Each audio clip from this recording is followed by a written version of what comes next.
আসসালামু আলাইকুম, কেমন আছেন সবাই? আশা করি সবাই ভালো আছেন। আলহামদুলিল্লাহ আমি নিজেও ভালো আছি। তবে এই যে রমজান শেষ অর্থাৎ রোজার ঈদ শেষ, আগামী ২.৫ মাস পরেই আর কি কোরবানির ঈদ শুরু। যেহেতু আমরা গ্রামে বসবাস করি অর্থাৎ প্রান্তিক খামার যে যারা আছে অর্থাৎ গ্রামে যারা ১টা ২টা করে গরু পালন করি সারা বছর, মানে কোরবানি টার্গেট করে, তাদের জন্য এই মৌসুমটা খুব কষ্টকর হয়ে যায়। যেহেতু রমজান এগিয়ে আসে অর্থাৎ প্রত্যেক বছরে কয়েকটি করে রমজান এগিয়ে, মানে দিন কয়েকটি করে এগিয়ে আসে। তবে এই বছর আমরা শীত থাকা অবস্থাতেই প্রথম কয়েকটি রমজান পেয়েছি।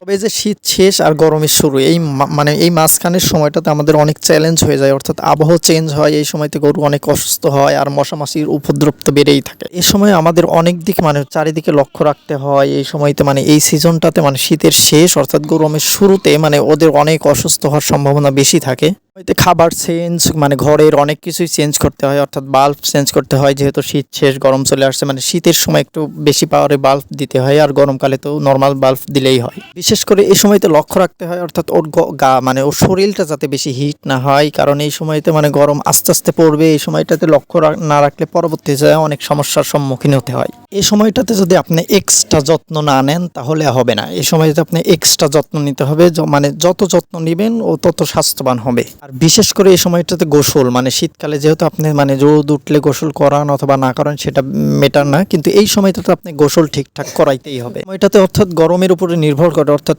সূর্য কেমন উঠতেছে মানে তাপমাত্রার উপরে নির্ভর করে গোসল করানো। আপনি দিনে ২ বার ৩ বারও গোসল করানো লাগতে পারে। এই সময়টাতে খাবার পানি তো সঙ্গে থাকবেই, খাবার পানি পর্যাপ্ত পরিমাণে খাওয়ানো লাগবে। এই সময়তে ঠান্ডা পানি এবং পরিষ্কার পানি তো অবশ্যই লাগবে। এই সময়টাতে মানে যত পানি খাওয়াবেন তত ওর শরীরটাও ঠান্ডা থাকবে। শুধু শরীর ঠান্ডা নয়, মানে পানির অনেক গুণাগুণ আছে। পানি যত খাওয়াবেন তত ফেটেনিংয়ের কাজ করবে। অনেক ষাঁড় গরুর দেখবেন মানে পেট ঝোলানো থাকে, অর্থাৎ গাভী গরুর মতো পেট বড় থাকে, মানে যাদের ওদের খেয়াল করে দেখবেন ওদের পানি পর্যাপ্ত মানে খাওয়ানো হয় না।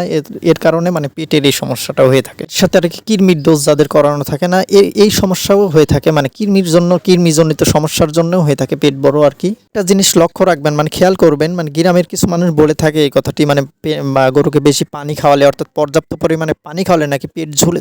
এই কথাটি সম্পূর্ণ ভিত্তিহীন এবং এ সময় ওর শরীরটা মানে বেশি বেশি করে ভিজিয়ে দিতে হবে, কারণ এ সময় তো এই মানে শীতের শেষ অর্থাৎ গরম পরিমাণে অনেক পর্যাপ্ত পরিমাণে যখনই গরম পড়ে তখনই হিট স্ট্রোকের সমস্যাগুলো হয়ে থাকে। এ সময় যদি আপনি পানি খরচের ভয় করেন অর্থাৎ বিদ্যুৎ বিলের চিন্তা করেন তাহলে হবে না। একে মানে দিনে ২ বার ৩ বারও গোসল করানো লাগতে পারে। এটা হচ্ছে গরমের তাপমাত্রার উপরে ভিত্তি করে আর কি। চেষ্টা করবেন ফ্যান চালানোর, অর্থাৎ গোসলের কিছুক্ষণ পরে, গোসলের সঙ্গে সঙ্গে ফ্যানটা না চালু করে অর্থাৎ কিছুক্ষণ পরে অর্থাৎ ১৫ থেকে ২০ মিনিট পরে ফ্যানটা চালু করে দিবেন।